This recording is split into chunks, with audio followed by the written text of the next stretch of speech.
Well, to start with, the African golden cat is one of the least known um, African felids. It's only restricted to the tropical rainforest belt of Africa. You don't find it anywhere else, which makes it special. And I think that's something that's very appealing to people like us who are working to conserve the species. The story begins back in 2010 when I did my first ever camera trap survey in Bwindi Impenetrable National Park. And guess what showed up? That was the African golden cat, which was the first picture or evidence of the species in this national park.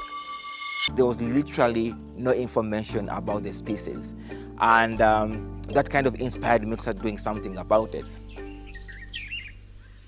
Since 2013, I've been working on the species, addressing some ecological gaps, but much of my work is really looking at how we can provide or put in place interventions to mitigate the threats, to ensure that there is a long-term survival of the species.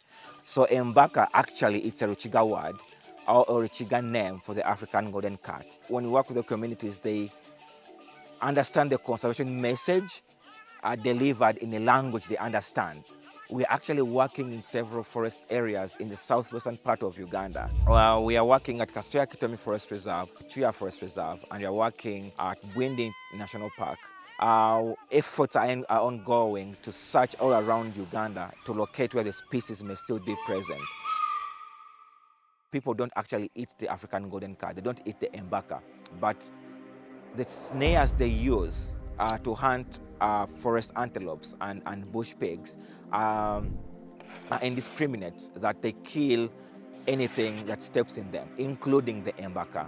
So this is really a key threat, and our work here is to stop or mitigate the threat due to poaching or due to snare poaching. And we achieve this by engaging the community directly in livelihood projects.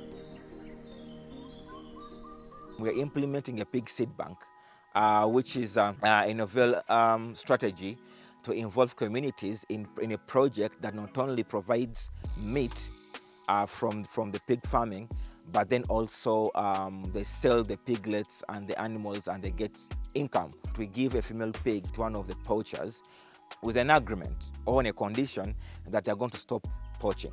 When this pig gets piglets, the family agrees to donate the first female piglet to its nearest neighbor. We have another activity which we call the Poachers to Protectors. We hold meetings, monthly meetings with communities, and the topic is how can we address the problem of poaching. So through these meetings, we are able to identify poachers, which we work with to stop poaching, and they become reformed poachers, to kind of enforce that within community force against poaching. We have another one which we call the Smile for Conservation, through which we use free oral care and dental care. We provide services that communities would otherwise be unable to access. And this way the community is actually able to associate or to tie these services to conservation, to the Embaka itself. And this way we kind of inspire that support for conservation and to stop poaching. And then finally, we also support small savings groups. Again, one of the key drivers of poaching is need for money. So once you provide that need, you're likely to mitigate the threat. So we provide seed money to groups of reformed poachers, and they use this money to acquire small soft loans, to pay school fees or to pay medical bills or to cater for all other life's necessities. And the only thing they have to do is to return that money with a very small interest, so that other community members can access that money through a loan, use it for whatever they want to use it for, and bring it back with a very small interest. All the activities, all the conservation actions that are being implemented, they are designed, discussed, and implemented and led by the communities themselves.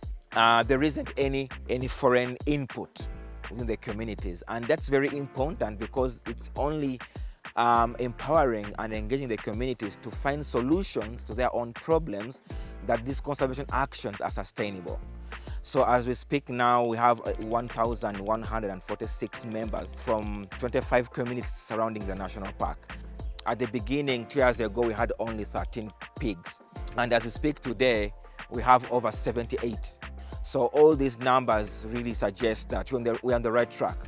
So definitely, we are hopeful that this is gonna get bigger for the benefit of the Embaka, but also for the benefit for the communities, the local people around the national park, and for the benefit of other species that are living together with the Embaka in the national parks where we work.